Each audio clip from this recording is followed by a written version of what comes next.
Welcome back. Alexandria Ocasio-Cortez just started her new job in Congress, and her critics are already going after her, some booing her on the House floor, and others circulating a video of her dancing while she was in college in an apparent attempt to embarrass the New York Democrat. Our Athena Jones reports.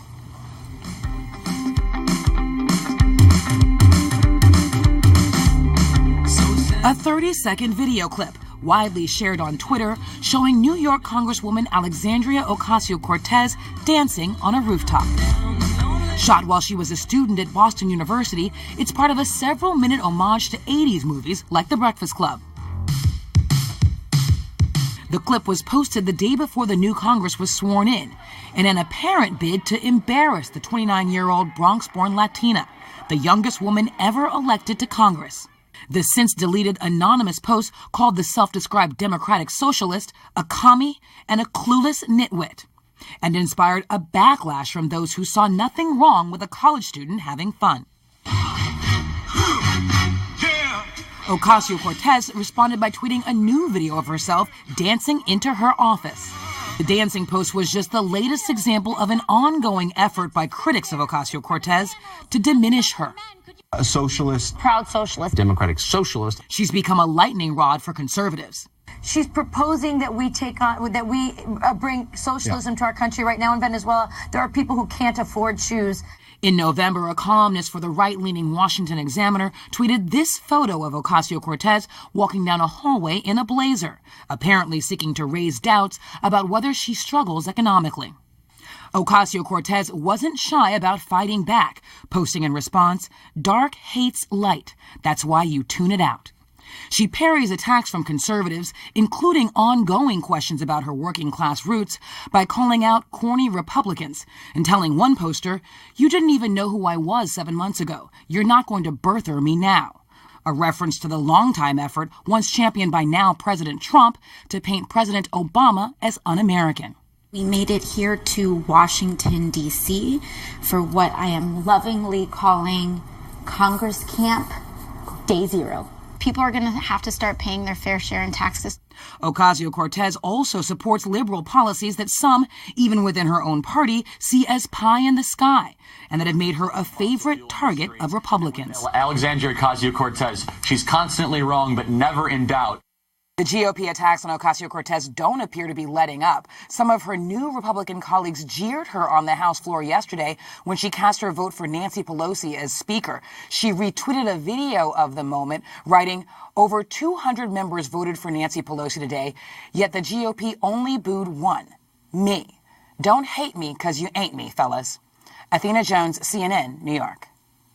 All right, tonight, experience the incredible story of comedy great Gilda Radner. In her own words, love Gilda. A CNN film re-airs tonight at 9 Eastern right here on CNN. So I was a kid, I was in my 20s, and I had never really been to New York before. We hope you have some good weather news for your first day on the job. New York accepted me, adopted me, made me feel welcome. It was not long after I started on TV that I would walk down the street and bus drivers in New York would yell out the window, "Hey, Sam." This is really something else, rivaling a midwinter storm. There's a lot of weight on your shoulders if you're going to uphold the integrity of Eyewitness News. 32 years I've worked with some of the greats. Bill Butel, Doug Johnson, John Johnson.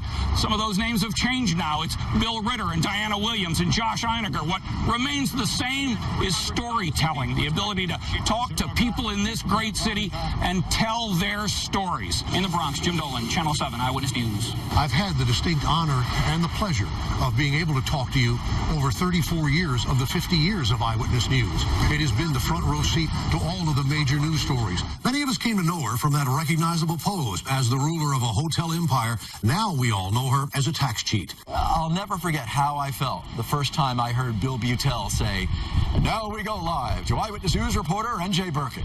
N.J. Burkett is live now in Hamden. N.J.? When you're on Eyewitness News, you're playing for the New York Yankees. The New York Yankees of local news, the hometown team. It's more than just a place to work. You have this sort of shadow of all these giants, these big personalities who worked here. We right now have a picture of Bill Butel in our atrium, looking down on us. You know, I find myself often looking up at that picture if I am in a dilemma of what to do or how to handle something, and I'd say, you know, what would Bill do? But what we do on the tube each day, if we are giving ourselves to it, we are doing something of great value. Bill was just so wise and so calm and so reassuring in so many ways, and how he did everything. And I said, give me some advice. And he said, be yourself and have fun. And the more I thought about it, that's what we do. We are ourselves, and we have fun every day. Eyewitness News is a tradition, a great tradition. When your news is good news, I'm Roger Green.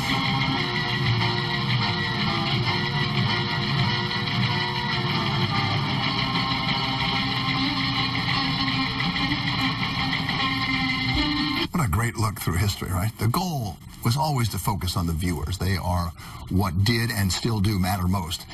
But back then, in the process of creating Eyewitness News, the reporters who looked like the people we cover became big personalities. There was no shortage of them in this building.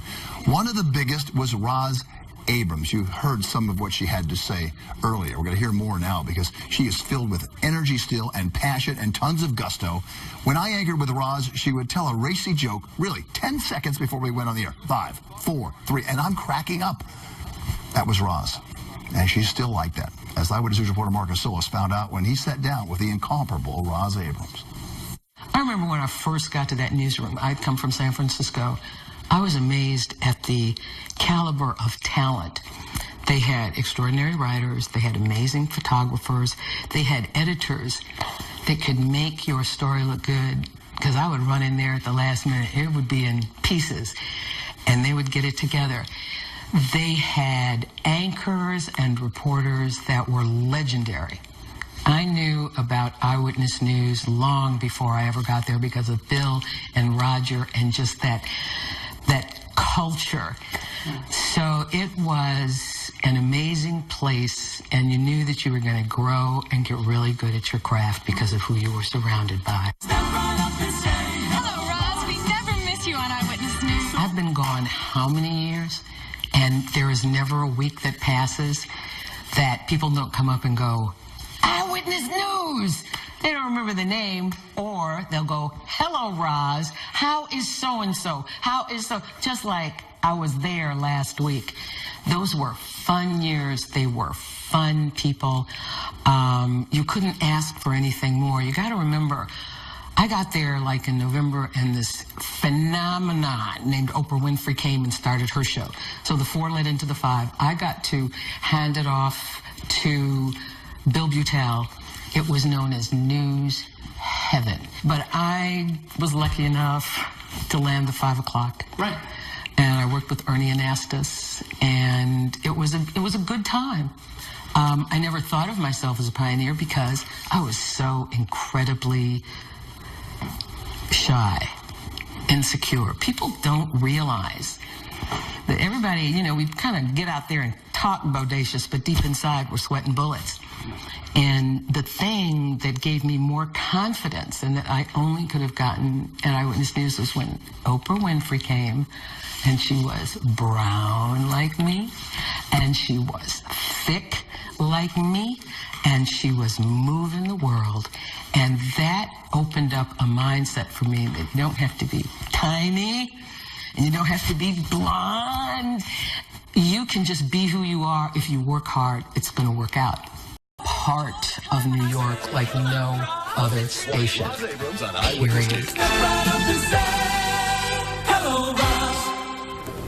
And Roz will always be a part of New York and this legendary station as well.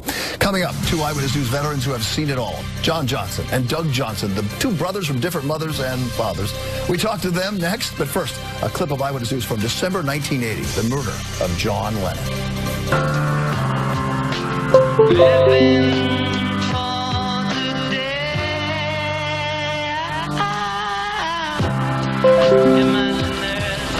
John Lennon, singer, songwriter, leader of a musical group that led a generation.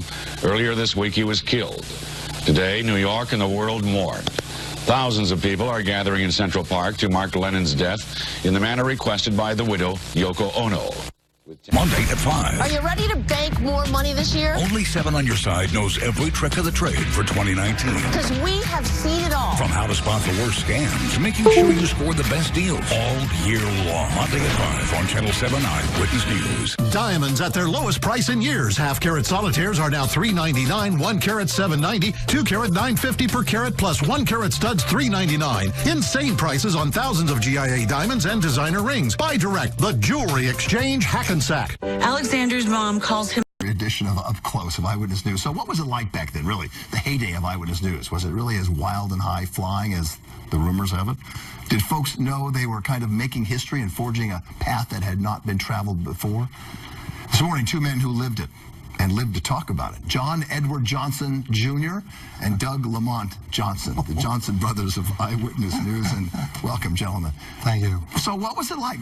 What was it like then? And what was it like looking back so far in this show at all this history? Well, it was wonderful to go through those memories and see all those people and who built this organization, which stands steady to this day. But how was it then? I got to tell you, we were kings. Honestly, we were kings in New York. Everybody loved us. And in the beginning, we were quite a radical departure. Walter Cronkite hated us. Mike Wallace loved us. It was such a different way of doing things. Why did Walter Cronkite hate you? Well, because Walter said in a book once that in an interview, the interviewer should never be seen on screen. I mean, he was a bit of a Puritan. Not exactly the mantra for Channel 7. No, exactly. We were the opposite of that. But we were such a departure, and we totally puzzled the opposition. CBS and NBC didn't know what to do. One year in the 70s, Channel 4 changed anchors 3 times to try and catch up with us, and they never could. But there's another interesting thing about maybe why we succeeded. This was a time of turmoil. The protest years were still going on. The Vietnam War was still going on. The Bronx was burning. New York damn near went broke. It was a time of turmoil, and maybe our somewhat rebellious, for want of another word, approach to things fit in with the mood of the times. We said, John, that, Eyewitness News, the reporters and the anchors looked like the people they were covering and looked like the people of New York. You were the first black reporter hired by ABC News. You came to WABC a couple of years later, one of the first black reporters hired here as well. You looked like the people. I think that's true. I think that all is true. I think that we look like the people and we reflected the audience.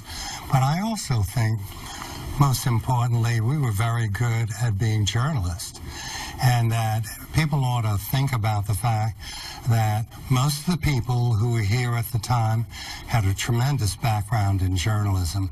They came out of newspapers.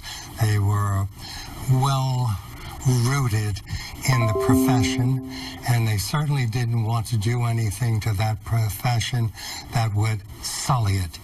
So when I walked in here, I was fascinated by all of the tremendous background that everyone had and their allegiance to telling the truth. Of course, not fake news. Of course, we were dedicated to doing a good job. We all worked very hard. I remember at one day, I covered 9 stories. We were always on the go. We also had a tremendous crew backing us up. Cameramen, Bob Alice, and people like that who really, really worked diligently to make us look good, to be just as outgoing. They wanted the story as much.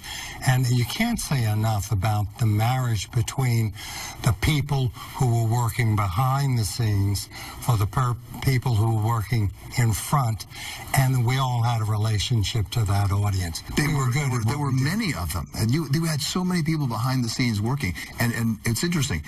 This was a process, a real journalistic organization, and it wasn't just you guys up there. You said you were kings because you were big celebrities back then, but it wasn't just the people on air. You had a whole staff to help vet and edit, and you guys wrote, but they had to make sure that what you were writing was accurate. We also had challenges then that you don't have now. Yes, film. Film. Yes. Don't forget, in film, you had to be finished by 2 o'clock in the afternoon. And you didn't have, and it wasn't as easy. You didn't have satellites, you didn't have all of that stuff.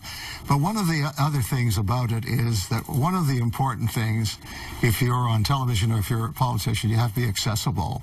And there has to be a window there that the viewer can look at and think, can get through and think, yeah, I could identify with that guy. I could like that guy. And that was part of this. And it really... And we were allowed to do that. John's right about the journalism aspect. We all had extensive backgrounds in journalism, but the fact is we were allowed to be ourselves. And then what happened was when we started getting successful, then nobody was going to question us anyway. So we were we were on our way, and we knew what we were doing, and we became the most popular newscast in New York. There were only 3 major stations, John. Yeah. You know, the competition was not like it is today, where it's so diverse that you can get your news anywhere. And the internet, there wasn't the internet. It was you. It was you and guys. People weren't walking around with their smartphones and all of that. People did come to us when anything happened. They turned on and they came to Eyewitness News for what was happening in their lives, in their neighborhoods, and what was the latest. We were trusted as the truth tellers to the audience that we represented. Also, there was innovation here. Al Primo, who created Eyewitness News, it was very interesting. I was a network correspondent. I'd covered Attica, the Attica uprising, and where I was almost killed. And the network people didn't like my reporting particularly because I did not say that the inmates had killed the hostages because I had not seen that. And everybody else reported that. I didn't report that. And I was kind of replaced.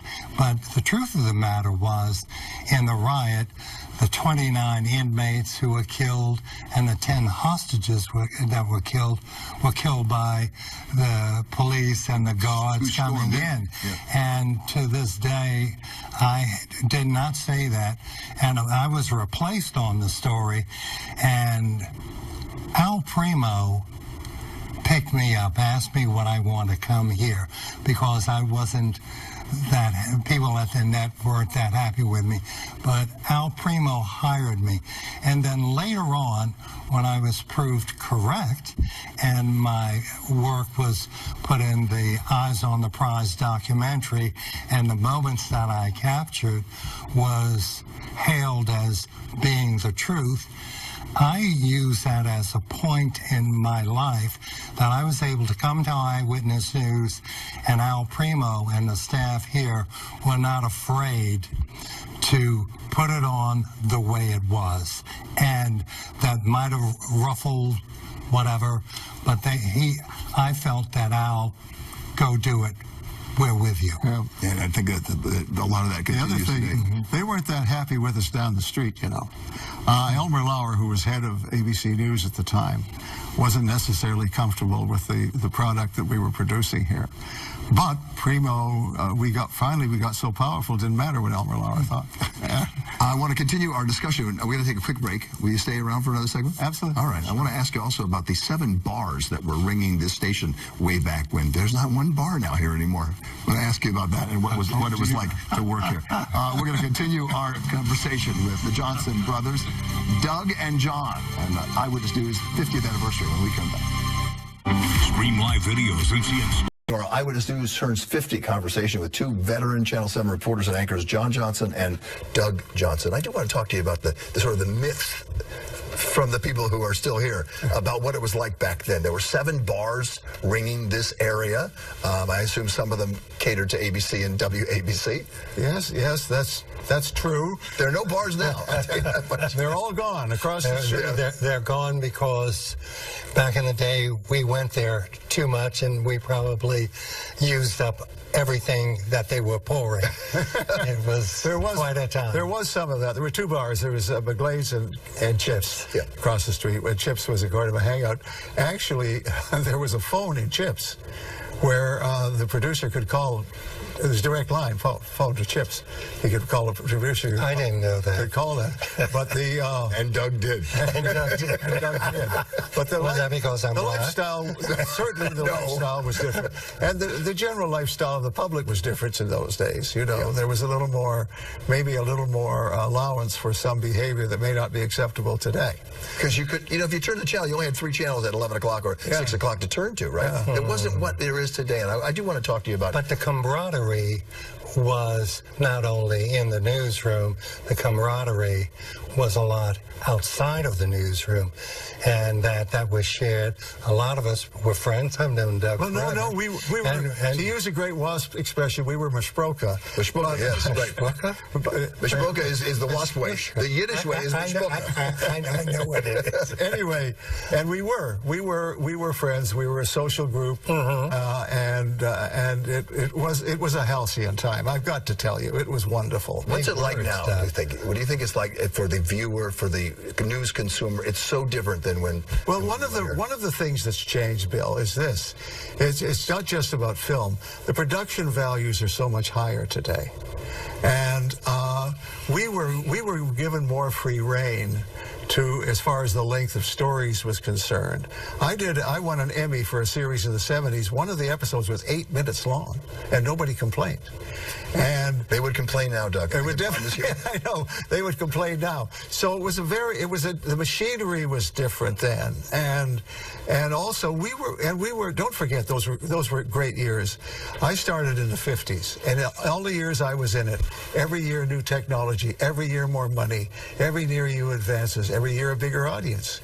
Because what changed television news was the death of John Kennedy, when millions of people sat for those days of Thanksgiving and just tried to figure out what went on. John, you got the last 30 seconds about what it's like. But the economy also changed too.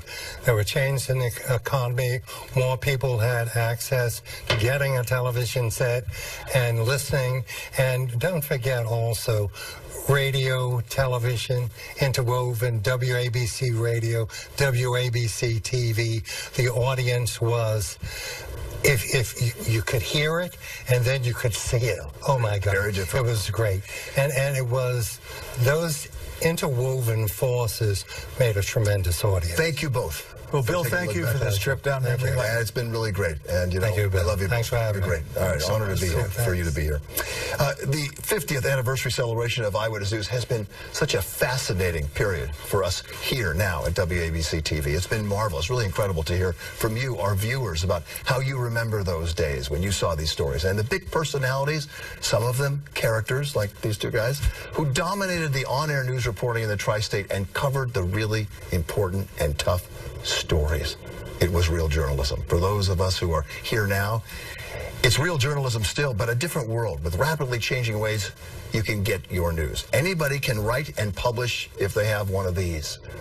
But the trademark of what we do, no matter what platform it appears on, remains the same now as it did in the days of John Johnson and Doug Johnson. We report the facts and we vet and edit stories to bring you the truth, no matter where that truth falls. 50 years later, we thank you. I thank you for making WABC TV Eyewitness News the most watched TV newscast in this country. It is a responsibility we do not take lightly. And on that note, Happy New Year with a hashtag #BeKind. And on that note, that's going to do it for this edition of Up Close. Tiempo with Joe Torres is coming up next. If you missed any of today's programs, no worries. I'm going to post today's segment on my Facebook page. That will happen tomorrow. Doug Johnson and John Johnson didn't know anything about Facebook as it didn't exist back then, but it does now. Thanks for watching. I'm Bill Ritter. For all of us here, Happy New Year.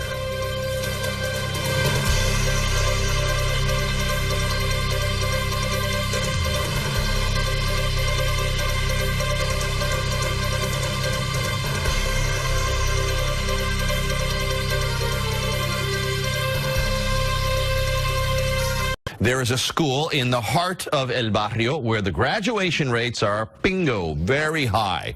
We're talking about Cristo Rey High School, New York High School. It's a Catholic high school with a unique and we can say certainly successful approach to teaching academics and preparing kids for future success. The school has a college prep program. How about that? Even better, it has a corporate work study program. Students work 1 day a week at a top New York City company. Que bueno. Joining us this morning is Daniel Doherty and Catalina Gutierrez from Cristo Rey New York High School, and a former student, Ileana Abreu. Welcome to all of you. 382 students, if I did my homework, correct, right? Correct. 72% Latino? Correct. Wow. And your graduation rate is? They all graduate. Yeah, they all graduate. And they all go on to college. And they all go on. What is it that you're doing that's so different that allows you to have such a successful graduation rate, which I assume is the envy of other high schools? I think you mentioned in the opening that the combination of the work-study program and the college prep academics is the distinctive piece that makes us successful. Going to school is normal for most kids, but then to see in the corporate setting what that might lead to opens up people's eyes to the idea of, if I go to college and get a degree, I can do what these people are doing. Right. I can be a lawyer. I'm no less smart than they are. Absolutely. I just need my degree and experience. So that combination really makes the difference. You know, I don't want to get ahead of myself. Maybe I should ask you this first. The school's mission, in a nutshell, is what? The mission is to serve students who otherwise would not be able to afford or be prepared for a college prep education. And so our average family income for a family of 4 is $30,000 gross. Available income, negative $6,000. Right. I don't really know how you live in New York very easily on any of that. You don't. So you don't have enough for the basics. I mean, a lot of people do, but it's a challenge. It's difficult. Yes. So the mission is to serve students who need us the most and get them up to speed to go to college and succeed in college and finish college with a degree. And we're going to ask Ileana about how she's doing that. I wanted to touch base on the work-study program. Did I read correctly? You have 140 plus corporate work-study partners. We do. We have many partners, although we're always looking for more partners. And our goal is to really try to find more partners in the Latino business community. We would love our students to be able to go to work sites where they see people just like themselves. They see successful Latino business people. And I basically run a temp agency for high school students. So our companies sign up. They sign a yearly contract with us to hire a certain number of students. They have students show up 9:30 to 5:15, depending on how many they take. It could be every day of the week. And they get wonderful workers, and they're able to expose students to what the corporate world is like. Do the corporate partners find you, or do you find them? Right now, we mostly find them. We do have some corporate partners that find us, but we're usually the ones going out there trying to get our name out. We're sort of the best known secret. So our partners that have been with us for a very long time love